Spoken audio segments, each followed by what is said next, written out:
အဲ့လေ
ဝါနေတာ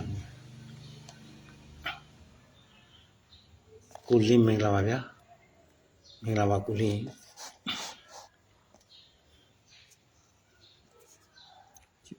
ခဏလေးစောင့်လိုက်မယ်နော်ကိုလင်းနော်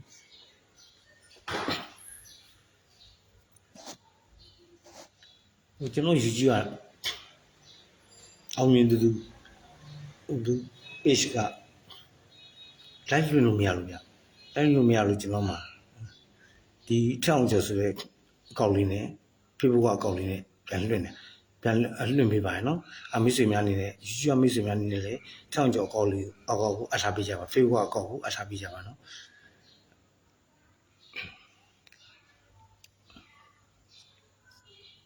ဝါနေလို့ဝါ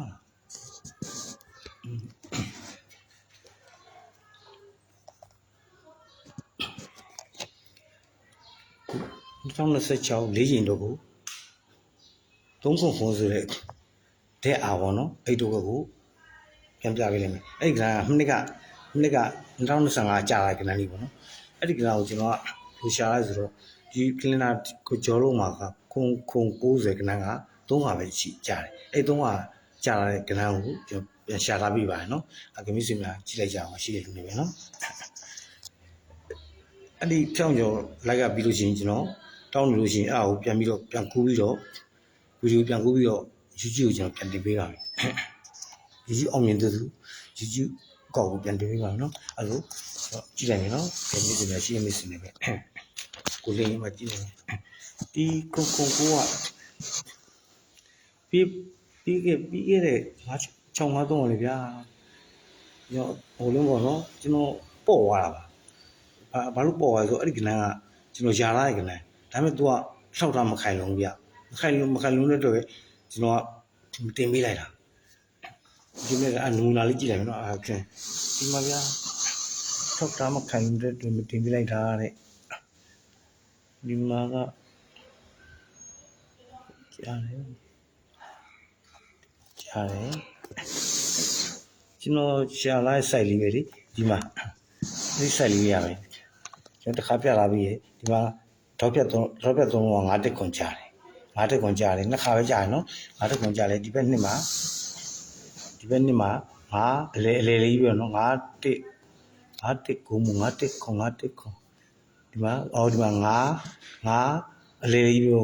ထိတ်တယ်အလေနောက်ပဲ5တက်ခွန်ဆိုတာကြားတယ်5တက်ခွန်ဆိုတာကြားအဲ့ဒါပထမကပြန်သွားကြည့်တယ်ပထမကမှာက5တက်ခွန်နဲ့ဒီမှာထိတ်ရဲ့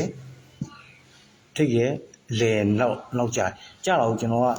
ဒီအဲ့ဒီကတ်တွေတော့ကျွန်တော်ဘယ်လိုဖမ်းလိုက်လဲဆိုတော့ဒီဘက်ကတ်တွေတော့ကျွန်တော်ကနော်ဒီမှာလည်းကျွန်တော်ပြီးရဲ့လိုက်တွေမှာကျွန်တော်ပြပြတယ်9တက်ခွန်တောက်ဆက်နှစ်ခုနဲ့ဖမ်းတဲ့လိုက်ကိုနော်ပြပြီးဒါပေမဲ့ तू ကဒီ963ကြာတော့ဘယ်လိုကြာသွားပြီ9တက်ခွန်နောက်30မှာ9တက်ခွန်တောက်နော်တောက်ပြတောင်းတာထိပ်စီအလယ်နောက်ပိတ်ကြာလာပြီး तू ကဒီအောက်မှာ तू ကဒီ9ခွန်ဆိုတာလေးကြာလာပြီး9ခွန်ကြာလာပြီးသူ့ရဲ့1 2 3 4ဒီဘက်မှာ953ကြာလာပြီးနော်အပထမ953ကြာလာပြီးတော့သူ့ရဲ့တပင်ချားမှာတစ်နှစ်ချားမှာပေါ့နော်ဒီ935က ဒီက935ကိုရိုက်သွားတယ်နော်ဒီ9တစ်ခွန်ဆိုတော့ပြတ်ဆောင်လာပထမကနော်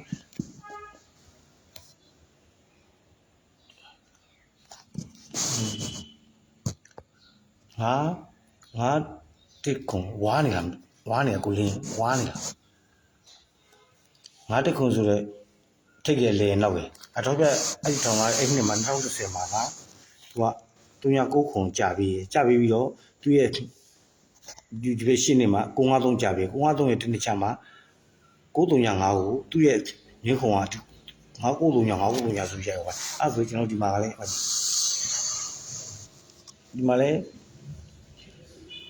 2023မှာပေါ့နော်ငါအလဲထိတ်ရဲ့အလဲနောက်ပဲငါတက်ခွန်ဆိုပြီးထောင်လာပြီးအဲ့ဒီနှစ်မှာပဲ939ခွန်ကြာတယ်သူ့ရဲ့နှစ်ပင်ပေါ်တက်လိုက်ပြီးတော့ဒီမှာ395ကြာတယ်939ခွန်ကြာ395ကြာတယ်တစ်နှစ်ချဒီ963ဆိုတဲ့ကဏ္ဍကသူ့ရဲ့မြင်းခုံကနှစ်ကမင်းက963ဆိုတဲ့ကဏ္ဍကိုပြန်ပြီးကစားသွားပြီဗျာနှစ်ကလေးနဲ့ဒါအဲ့တော့ကျွန်တော်တွေ့ရဗျာအဲ့ဒီကလေးကျွန်တော်ထောက်ထားတွေ့မဲ့ကျန်ထောက်ထားဘာမှမတွေ့ဘူးဆိုတော့ကျွန်တော်လည်းအဲ့ဒါမတင်ပေးလိုက်တော့အဲ့ဒါကျွန်တော်လည်းမှတ်ထားပြီးတော့ကျွန်တော်မေ့တယ်တော့မှဒီ963ဆိုတော့ငါ site ထဲမှာရှိပါသေးတယ်ကျွန်တော်စားတဲ့အဟောင်းလေးပြန်လာကြည့်တော့မှအဲ့ဒါတော့ထောက်ထားတော့တွေ့အဲ့ဒါလေးဒါပေမဲ့အဲ့ဒီတော့ကမခိုင်တော့ကျွန်တော်မတင်ပေးလိုက်တာပေါ့နော်ခုကြည့်လိုက်မယ်နော်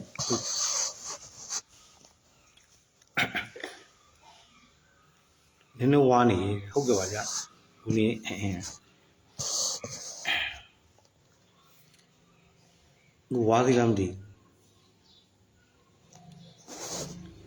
ဝါသေးလားမသိဘူးကိုလင်းဝါသေးလားဗျာကျွန်တော်ကြည့်ပေးသားပါတော့မဝါတော့ပါဘူးနော်အဲ့ဒါဆိုပထမကဒီခုံကိုမုံနော်ခုံကိုကတနေ့လုံးမှာဒီကလင်နာတစ်ပြောင်းလုံးမှာ300ပဲကြားတယ်ပထမကခုံကိုတဲ့ပဲနော်ခုံကိုတဲ့အဲ့ဒီခုံကိုတဲ့ကြားတယ်နောက်ဒုတိယကခုံကိုကဒီမှာကြားတယ်69ခုနှစ်မှာခုံကိုကြားတယ်တက်ကမိနစ်ကပေါ့နော်2ဦးမှာခုံကိုကြားတယ်2ဦးမှာခုံကိုကြားတယ်နော်2ဦးမှာခုံကိုကြားတယ်မိနစ်ကဘလို့ဖြစ်လို့ဘောကနေခုံကိုကြားတယ်အဲ့မကြားတယ်အဲ့ဒီ3ခါကိုကျွန်တော်ဖမ်းလာပြီနော်အဲ့ကျွန်တော်ကတက်သွား94ခုနှစ်ကခုံကိုကဒီခုံကိုကြားပြီးတော့ကြားတဲ့အတွက်တဲ့ခုံကိုနော်ခုံကိုကြားတော့အဲ့ဒီနှစ်တည်းကကနန်းတစ်ခွက်ကားတဲ့ဒီနှစ်တည်းကတောက်လျှောက်ကနန်းတစ်ခွက်ကသူ့ရဲ့ဒီရှင်းနေမှာသူ့ရဲ့တောက်ဖြတ်နဲ့ပြန်ကြပြီရှင်းနေမှာပြန်ကြပြီခုံကိုကြားတဲ့နှစ်တည်းကကနန်းတစ်ခွက်ကသူ့ရဲ့ရှင်းနေမှာပြန်ကြပြီနော်ပြန်ကြပြီနော်ဒီမှာတကပြန်ကြလာပြီအဲ့ဆိုရင်ကျွန်တော်ဒုတိယခုံကိုကြားတဲ့နှစ်69ခုနှစ်ကခုံကိုကြားနေတဲ့တည်းကကနန်းတစ်ခွက်ကသူ့ရဲ့တောက်ဖြတ်ပဲသူ့ရဲ့ရှင်းနေမှာပြန်ကြပြီအဲ့ဆိုကျွန်တော်တက်ကကြည့်မယ်တက်ကကြတော့ဒီမနေ့ကခုံကိုကြားတဲ့တော့ကိုဒီခုံကိုကြားတဲ့နှစ်တည်းကကနန်းတစ်ခွက်ကတောက်ဖြတ်တွေပေါ့နော်ပြန်ကြပေးရမှာတောက်ဖြတ်ကနန်းတစ်ခွက်ကပြန်ကြပေးရမယ်အဲ့ဆိုလို့ရှိရင်ကျွန်တော်ဒီပင်ကိုကျွန်တော်ဖမ်းလာပါနော်ဘာကြောင့်ဖမ်းလာလဲဆိုတော့ကျွန်တော်ရှင်းပြပေးရအောင်အဲ့ဆိုပထမကတင်သွားလိုက်ပထမကခုံကိုကြားတယ်တဲကြတယ်ကလင်နာတစ်ခုလုံးမှာတော့69ခုကနေပြီးတော့2026တီကဒီ3ကပ်ပဲထွက်ရနော်ခုံကိုတဲဒီပထမကခုံကိုရဲ့အမျိုးတဲကြနေတဲ့ကနန်းတစ်ခွက်ကသူ့တောက်ဖြတ်မှာပြန်ပြီးဆင်းပြီးပြန်ဆင်းပြီးဖို့သူကလည်းဒီထိပ်စီးလည်းပြောင်းတယ်6တစ်ကိုပြောင်းပြီးတော့ထိပ်စီးအတိုင်းပဲဆင်းတယ်ထိပ်စီးတိုင်းဆင်းတယ်ဒီ6တစ်ကတစ်ကိုဆိုပြီးတော့ထိပ်စီးမပြောင်းဘူး6တစ်ကတစ်ကိုအလဲနောက်ကချင်းလိုက်တယ်နောက်ကချင်းလိုက်နော်အဲဆိုရင်ဘာကြောင့်လဲဆိုတော့ဒီပထမကခုံကိုရဲ့သူ့ရဲ့ဟိုပေါ့နော်နောက်ကနှစ်ပေါ့နော်သူ့ရဲ့နောက်ကနှစ်မှာကဒီခုံကိုရဲ့နောက်ကနှစ်မှာကသူကလေးနောက်ထိုင်နေဘရိတ်14နောက်ထိုင်နေဘရိတ်14ကြာတယ်ကြာပြီးမှသူ့ရဲ့မြင်းခုံကနန်းကသူ့ရဲ့တောက်ဖြတ်နဲ့ပြန်ကြပြီနော်ဒီလေးနောက်ထိုင်နေ celebrate ကလည်းတဲ့လေးနောက်ထိုင်နေ celebrate ကြတယ်ပြီးတော့ဒီဘက်ကမှာက ဒုတိယကမှာက၄ဘူး၄နောက်ထိုင်နေ၄ဘူးနဲ့ celebrate ကြတယ်ဒုတိယကမှာက9နောက်ထိုင်နေ9ဘူးနဲ့ celebrate ကြတယ်တက်တက်ကမှာ6နောက်ထိုင်နေ6ဘူးနဲ့ celebrate ကြတယ်နော်အမိကျွန်တော်ဖမ်းလာတာပေါ့နော်ကျွန်တော်၄နောက်ထိုင်နေ၄ဘူးနဲ့ celebrate ကြတယ်ကြားတယ်သူ့ရဲ့မြင်းခုံကဒီ8 9ဆိုတဲ့ကဏ္ဍနေရသူ့ရဲ့ရှင်းနေမှာတောက်ဖြတ်မှာဖြန်ပြီးတော့8 9ဆိုရိုက်တယ်ထစ်စရာရိုက်တယ်လင်းနဲ့နောက်နေရချိန်သွားတယ်နော်9 9ဆိုချိန်ပြီးရိုက်ရိုက်တော့ဒီလင်းနောက်ထိုင်နေ၄ဘူးနဲ့ celebrate မကြခင်မှာသူကသူ့ရဲ့အပေါ်မှာကထိပ်စီးနဲ့ပေါ့9ဆိုတာဖြစ်ပြီးသူကခွန်8ကိုသွားမယ်ဒီက9ဖြစ်ပြီးရဲ့အဲ့မျိုး9ဖြစ်ပြီးတာနဲ့နှလုံးပေါင်းကြီး9ဖြစ်ပြီးတာနဲ့လေထောက်ပြ3လုံးပေါင်းကြီးက1ဖြစ်တယ်ထောက်ပြ3လုံးပေါင်းကြီးက1ဖြစ်ပြီးမှလား၄ဘူးနဲ့ celebrate ရိုက်တယ်5ဘူးနဲ့ celebrate ရိုက်မယ်နောက်တော့က6လောက်ထိုင်နဲ့ celebrate ရိုက်နော်6လောက်ထိုင်6ဘူးနဲ့ celebrate ရိုက်မယ်ပထမကကျတော့၄လောက်ထိုင်4ဘူးနဲ့ celebrate ရိုက်တယ်အဲ့မျိုးရိုက်ဖို့သူ့အပေါ်မှာကထိပ်စီးနဲ့က9ဖြစ်တယ်ပထမကမှာ9ဖြစ်တယ်ဒုတိယကမှာ10ဖြစ်တယ်တတိယကမှာ9ဖြစ်တယ်အဲ့မျိုး9ဖြစ်ပြီးတာနဲ့သူ့ရဲ့ထောက်ပြပုံကြီးက1ဖြစ်တယ်1ကပုံသေးဖြစ်တယ်အဲ့မျိုး1ပုံသေးဖြစ်ပြီးမှလားသူက၄ဘူးနဲ့၄နောက်ထိုင်4ဘူးနဲ့ celebrate ရိုက်တယ်သူ့ရဲ့မြင်းခုံကဒီကလန်းကိုတဲ့သူ့ရဲ့နောက်နေမှာပြန်ပြီးတော့ကစားလာပြီးရောပေါ့နော်ကစားလာပြီးမှာထိပ်စီတိုင်းဝင်တယ်ရှစ်တစီဝင်တယ်ကိုတစ်ကတစ်ခုလို့ချိန်ပြီးတော့ကစားလာပြီးအဲ့လိုပြက်ကကြည့်နော်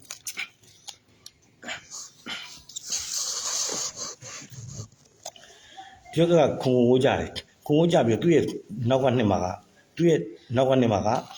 ၄ဘူးနဲ့ celebrate နောက်ကနေမှာဒီ5ဘူးနဲ့ celebrate ပဲနော်ပထမကမှာက4ဘူးနဲ့ celebrate ခုဒီကမှာက5ဘူးနဲ့ celebrate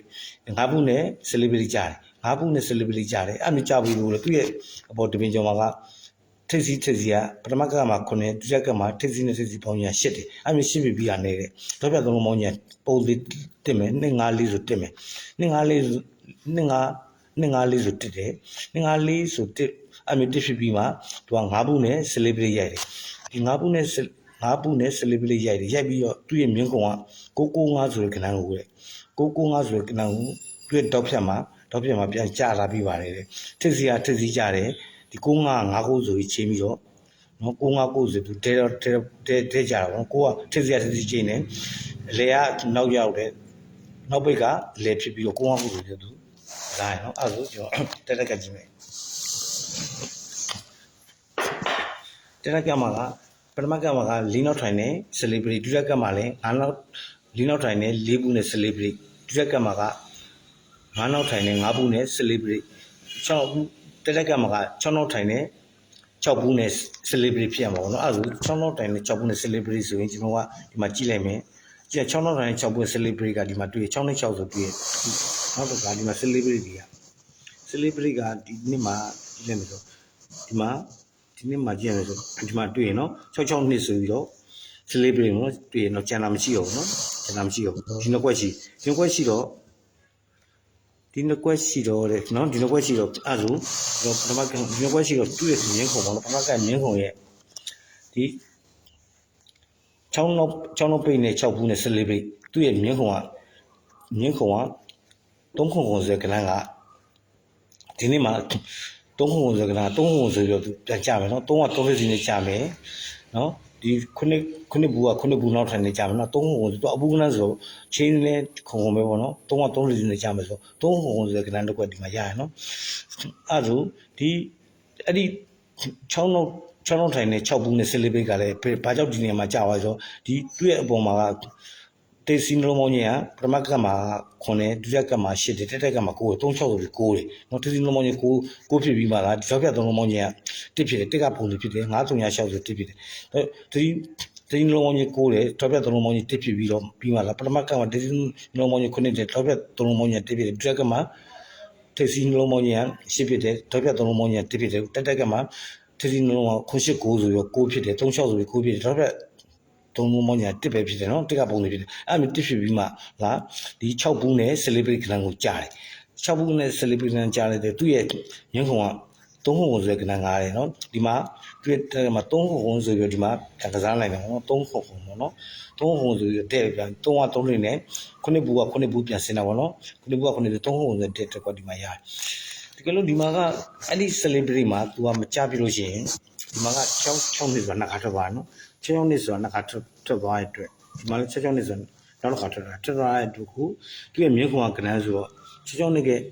မြင်းခွန်ကကဏ္ဍဆိုတော့ကျွန်တော်ကဒီ665ဆိုတဲ့ကဏ္ဍတစ်ခွက်နော်အဲ့ဒါဒီပထမကတ်မှာမထွက်သွားလို့ရှိရင်ဒုတိယကတ်အနေနဲ့နော်6နှစ်ကမြင်းခွန်က665ကဏ္ဍကိုဒီရဲ့ဇောင်းမှာ665ဆိုဒီမှာနော်ပြန်ပြီးတော့ကစားပေးထားမှာပေါ့နော်ဒီပထမကတ်မှာမထွက်လို့ရှိရင်အဲ့ပြန်လာမယ်နောက်တစ်ခါယူဆတစ်ခုအနေနဲ့ကျွန်တော်ဒီခုံကိုကျွန်တော်ပြန်ပြီးတော့နော်ဒီထိုးရမယ်ကဏ္ဍနေပြန်တောက်ဖြတ်တွေပြန်ကြမယ်ကြနေပြီးတော့ထိုးနိုင်တဲ့ကဏ္ဍနေကျွန်တော်ပြန်ပြမယ်နော်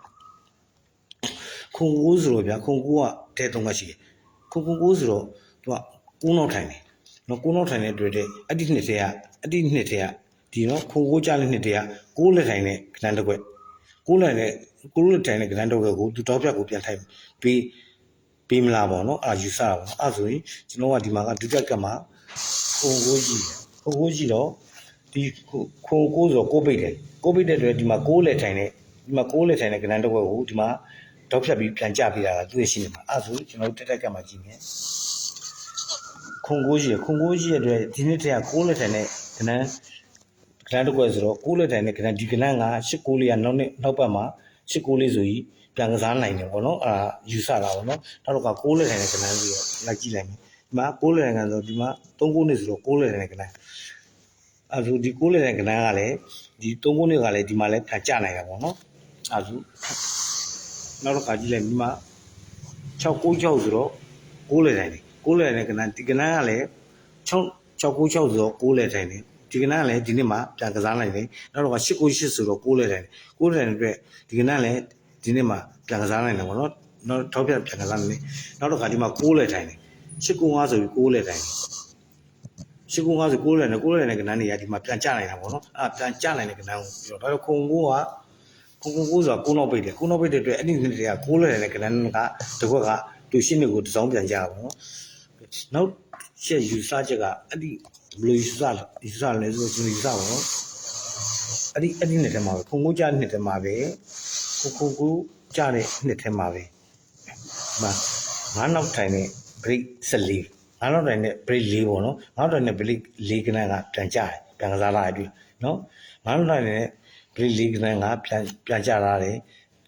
9နောက်ထိုင်တဲ့ break 4ကဏ္ဍကပြန်ကြလာတယ်အဲ့ဆိုဒီခုံကိုကြားတဲ့ဒုတိယကတ်မှာကနောက်ဒီနည်းနဲ့ပြန်ယူဆကြည့်တာပေါ့နော်ခုံကိုကြားတဲ့နှစ်မှာက9နောက်ထိုင်တဲ့ break 3995ဆို break 3 9ထောင်နဲ့ break 3ခဏကပြန်ကြတယ်ဆိုကျွန်တော်တက်ကတ်မှာကကြည့်လိုက်မယ်ဆို9ထောင်တိုင်းကြည့်လိုက်မယ်ဆိုကျွန်တော်က9ထောင်တိုင်းကြည့်လိုက်မယ်ဆိုဒီမှာ9ထောင်တိုင်းကြတယ်သူကပထမကတ်မှာက9ထောင်တိုင်းနဲ့ break 4ပထမကတ်မှာက9ထောင်ထိုင်နဲ့ break 4 8.5ဆို break 4ပထမကတ်မှာက9နောက်ထိုင်နဲ့ break 4တယ်ဒုတိယကတ်မှာက9နောက်ထိုင်နဲ့ break 3တယ်တတိယကတ်မှာက9နောက်ထိုင်နဲ့ break 1ပေါ့နော်9နောက်ထိုင်နဲ့ break 1ဆိုရင်ကျွန်တော်ကဒီမှာဒီကဏ္ဍမရှိ9နောက်ထိုင်နဲ့ break 1ဆို895ဆို break 1တယ်နော်ဒီကဏ္ဍကဒီမှာလည်းပြန်ကျနိုင်တယ်နော်ဒီမှာပြန်ကျနိုင်ဒီ895က9နောက်ထိုင်နဲ့ break 1တယ်ပထမကတ်က9နောက်ထိုင်နဲ့ break 3တယ်ဒုတိယကတ်မှာက9နောက်ထိုင်နဲ့ပထမကတ်မှာ9နောက်ထိုင်နဲ့ break 4တယ်ဒုတိယကတ်မှာ9နောက်ထိုင်နဲ့ break 3တယ်သူတစ်ထက်ကတ်မှာ9နောက်ထိုင်နဲ့ break 2တယ်ဆိုရင်895ဆို break 2တယ်ဒီ9နောက်ထိုင်နဲ့ break 2ဒီကဏ္ဍကဒီမှာပြန်ကျနိုင်ဒီကနှစ်ချက်နဲ့တွားညီရဗျ6လက်ထိုင်နဲ့လည်းတွားညီရနော်ဒီကိုကြရတဲ့အတွက်6နောက်ပိတ်ကြတဲ့6လက်ထိုင်နဲ့ကဏ္ဍတစ်ခွက်ပြန်ကျမယ်ဆိုရင်ဒီကဏ္ဍအဲ့ဒီထဲမှာလည်းပါတယ်ခုတခါ9နောက်ထိုင်နဲ့ break 4 3 2ဆိုရင်9နောက်ထိုင်နဲ့ break 2ဆိုရင်ဒီကဏ္ဍကလည်းပါတာပေါ့နော်ဒီကဏ္ဍမှာ895ဆိုတဲ့ကဏ္ဍတစ်ခွက်ဒီမှာရှိရနော်ကျွန်တော်ကတင်ပြပေးလိုက်ပါကျွန်တော်ယူဆရက်တွေခုဒီဘက်တော့နော်ဒီကျွန်တော်ယူဆတာတော့ပရမကခုံကိုဟာတွေ့ရပရမကခုံကိုရဲ့ပရမကခုံကိုရဲ့ကိုရဲ့တွေ့ဟိုတွေ့နောက်ကနေမှာက4နောက်ထိုင်တဲ့4ဘူးနဲ့ bracelet လေးနောက်ထိုင်လေးဘူးနဲ့ break ဆက်လေးကြာတယ်ကြာပြီးမှတော့သူ့ရဲ့မြင့်ခုံကရှစ်ကိုတိဆိုတဲ့ကဏ္ဍကိုဒီမှာရှစ်ကိုတိရိုက်တယ်နော်ဒုရက်ကမှာကိုဟိုကတဲဟာသူ့ရဲ့ဘေးနောက်နှစ်မှာကငါးနောက်ထိုင်နဲ့ break ငါးနောက်ထိုင်၅ဘူးနဲ့ break ဆက်လေးရိုက်တယ်ပထမလေးနောက်ထိုင်၄ဘူးနဲ့ break ဆက်လေးရိုက်တယ်ဒုရက်ကမှာငါးနောက်ထိုင်၅ဘူးနဲ့ break ဆက်လေးရိုက်တယ်မြင့်ခုံကကဏ္ဍကိုပြန်ရွှေ့ဆိုကျွန်တော်ယူဆတာပါခုတက်ကမှာက6နောက်ထိုင်နဲ့ break ဆက်လေး6နောက်ထိုင်နဲ့ break ဆက်လေးကြားတယ်သူ့ရဲ့မြင့်ခုံက3ဟုံဆိုတဲ့ကဏ္ဍကို3ဟုံဆိုပြီးတော့ကျွန်တော်ဒီပတ်တော့ကိုကျွန်တော်ယူဆတာပေါ့နော်ယူဆတာတကယ်လို့ဒီမှာ3ဟုံမကြားလို့ရှိလို့ရှိရင်ဒီမှာက66နှစ်ဆိုပြီးကြားတယ်သူ့ရဲ့မြင့်ခုံက665ကြားမယ်နောက်တော့ကကျွန်တော်ပြလာပြီး6လက်ထိုင်နဲ့ကဏ္ဍတွေ6လက်ထိုင်တဲ့ကဏ္ဍတွေကပြန်ကြလာပြီ39နှစ်တို့နော်6လက်ထိုင်တဲ့ကဏ္ဍ39နှစ်တို့ဒီမှာ696ရဲ့ဆိုပြီးပြန်ကြမယ်ဒီဘက်ဇောင်းကြမယ်898ပြန်ကြမယ်နောက်တော့က895ပြန်ကြမယ်နောက်ဆုံးမှာ895ကဒီဇောင်းကိုပြန်ကြမယ်သူက9နောက်ထိုင်နေလေ break နှစ်ဖြစ်တယ်6လက်ထိုင်နေညီတယ်ဆိုတော့ဒီကဏ္ဍလေးဒီမှာပြန်ကြမယ်ဒါပေမဲ့လောလောဆယ်တော့ကျွန်တော်ကဒီ6နောက်ထိုင်နဲ့6ဘူးနဲ့celebrate ကြတဲ့မြင့်ကုံကဒီ3ဟုံဆိုတဲ့ကဏ္ဍကို3ဟုံဆိုပြီးတော့ပြန်ကြမယ်တိတ်စရာထစီကြမယ်နောက်ပိတ်လေကနောက်ပိတ်လေချင်းနေဆိုတော့သူကအပူးဆိုတော့ဒါပဲဖြစ်သွားမယ်နော်3ဟုံပဲဖြစ်နော်အားကြောင့်3ဟုံဒဲတပေါ်ရပါတယ်နော်